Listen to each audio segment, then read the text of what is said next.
Tonight, Megan Smith goes by the Headless Horseman. She's been doing this for 15 years throughout Muncie, thanks to her mom's suggestion. Here in April's garden is where April's mom spoke to us for the first time since the arrest of John D. Miller, the man accused of killing her daughter.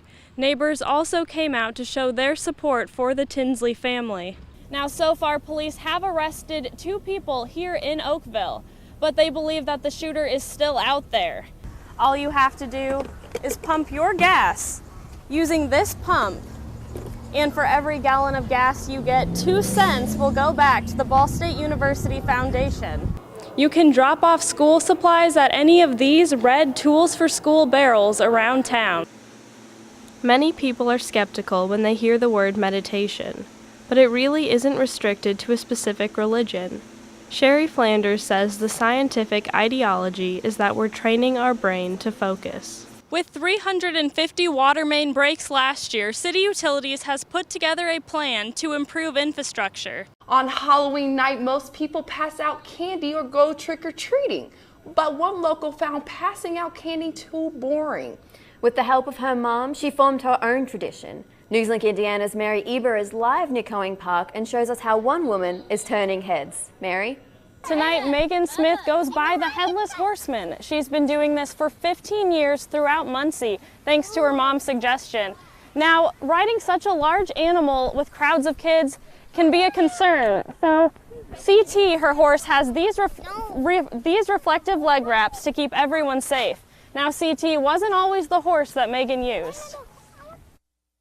We had an issue with, there was a girl in a witch costume and she darted across the road real fast and he spooked and backed into traffic and then almost backed into some kids. And that was when Smith was 14. But that didn't stop this Headless Horseman. The next year, she gave her other horse, CT, a turn. We were super surprised. She was great. She didn't mind traffic. She didn't mind children. People ran up on her. We had people run up behind her. We had kids run under her. We had cars honking, flash photography, and she is fantastic. She's the best 2-year-old horse I've ever seen. And I'm like, this is gonna be her thing every single year. And it has been for the last 13 years.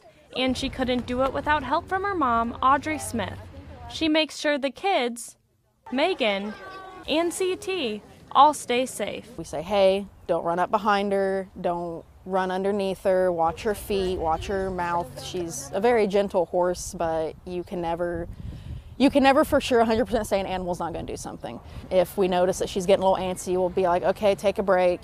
Just, we're going to back up. We're going to let her go walk around for a minute and come back. She loves the attention, so it's not hard to get her to calm down. Her mom is a big help in keeping CT calm. You want to get up by the Headless Horseman? No. Get up by him, take pictures. No.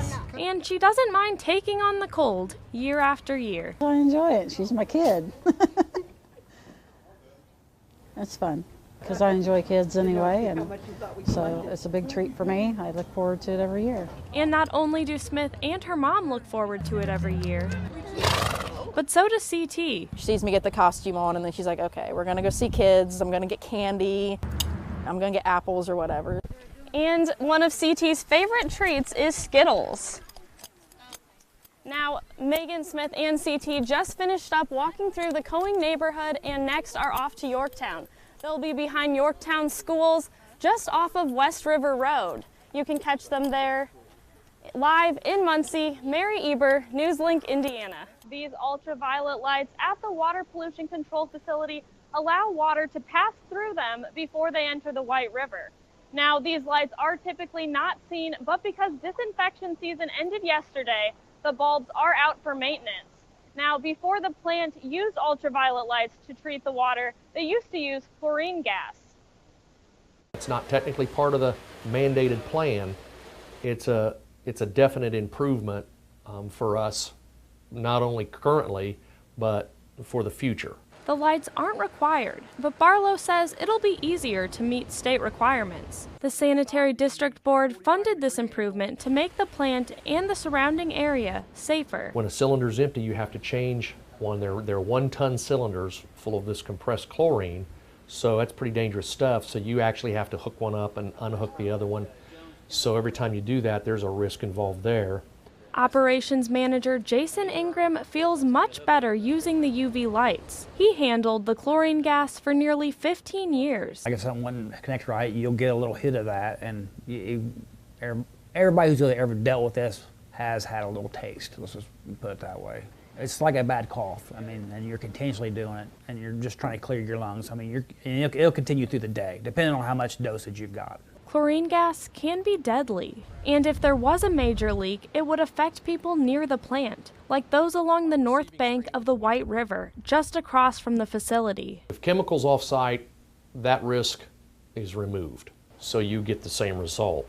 You don't get E. coli going out to the river. Both processes take care of the E. coli before it goes out to the White River. But now the plant doesn't have to have as much as 20 tons of chlorine gas sitting on the premises at one time. Live in Muncie, Mary Eber, NewsLink, Indiana.